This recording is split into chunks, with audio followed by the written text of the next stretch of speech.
let's get more reaction to the incarceration of former President Jacob Zuma.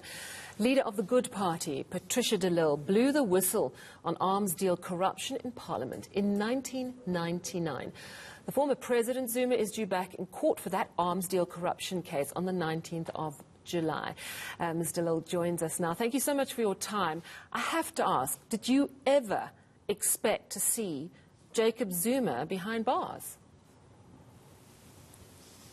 Sally, I must say that the events of the past few weeks has really tested our democracy. And I think as much as, you know, we didn't like to see former President Jacob Zuma being put into jail, but there is some light at the end of the tunnel that we can celebrate. And we can celebrate that our democracy, that's shown that we are all equal before the law, our constitution has prevailed. So really, I never thought that this will happen, but it finally did, and we can celebrate our constitution that stated and shows that we are all equal before the law. Of course, perhaps it's a bit odd for you that this is a matter of contempt of court rather than the long-running court case and the ups and downs of the arms deal case. You, of course, parliamentary whistleblower on that arms deal corruption. You got what became known as the de Lille dossier. Was it September 1999? Today, that arms deal trial is progressing very slowly. It's back in court on the 19th of this month. Do you believe that now more than ever we may see the former president answer to the charges against him regarding the arms deal? Or do you think it's actually just too late? I have always put my faith in the independence of the judiciary. You can have a useless parliament, you can have a useless executive, but if you have an independent judiciary, I always put my faith in the judiciary. And I knew that from the 9th of September 1999 until we are where we are today, that the way we have designed and our new constitution, that finally that the judiciary will show its independence. And I do have faith that in going to be the first witness in the arms deal trial, starting later in July this month, that, you know, we have arrived, and we finally arrived after many years. But that is, the wheels of justice can sometimes turn very slowly.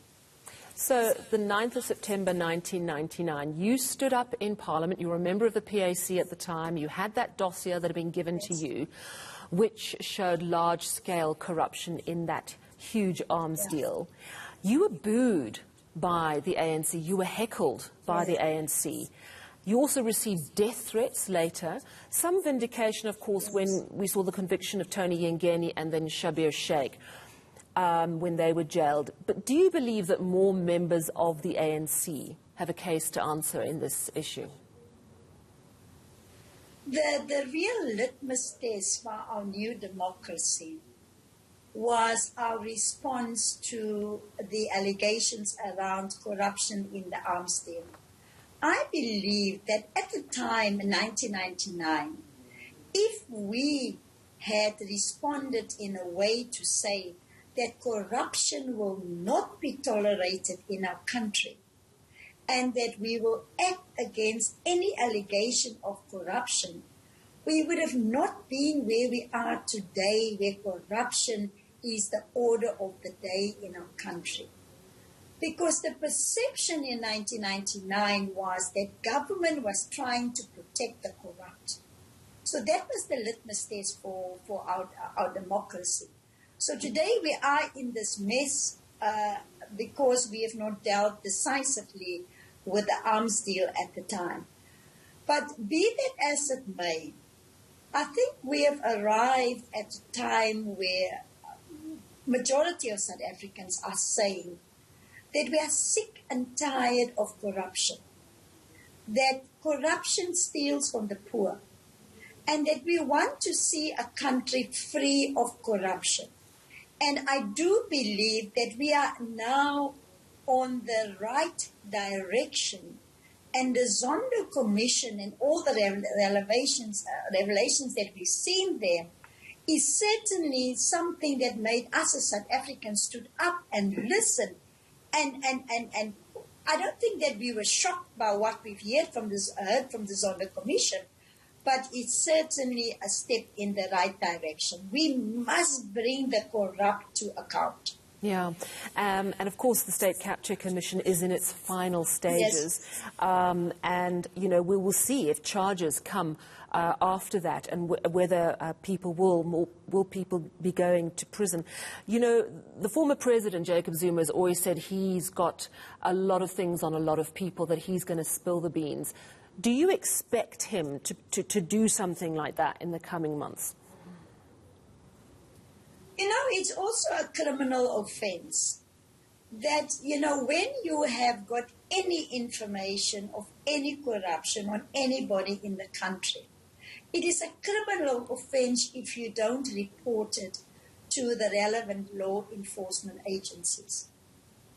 And therefore, he will also be guilty of a crime by keeping information for so many years, and then when he is pushed into a corner, you want to release the information. So it is a double-edged sword. That's why if any South African, we know about any allegations about corruption, we are duty-bound in terms of the law to go and report it. So yes, it might be to settle some political scores on other people, but be that as it may, if the former president has got any information of corruption on anybody, I think he can still bring that information forward, and subject to an investigation, then we need to test those allegations. Do you think that we've turned the corner on corruption?